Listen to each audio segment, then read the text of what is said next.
Ağlamaqdan gözümün yaşı quruyur, durardasan. İllərdir yox xəbərin, çətindəsən, yadardasan.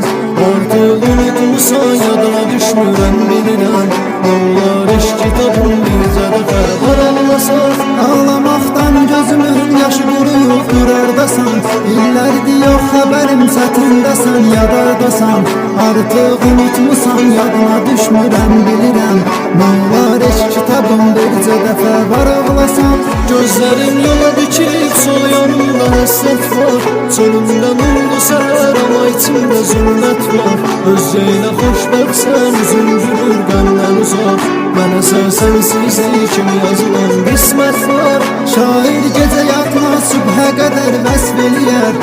Yazılan şeirləri tək birinə ərz eləyər. Bu qədər çox sevdim, amma sonunda tərk edildim. Görəsən həsrəti sevsən, o da məni tərk eləyər.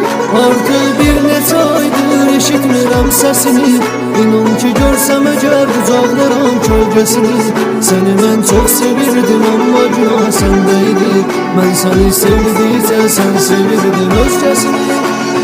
Könlüm küstü sevgilərin qadınlar. Çoxmu gördün sən mənə bir salamı? Elə gözəl çıxıram ki yadından. Sən nə gözəl unudursan adamı. Sən nə gözəl unudursan adamı.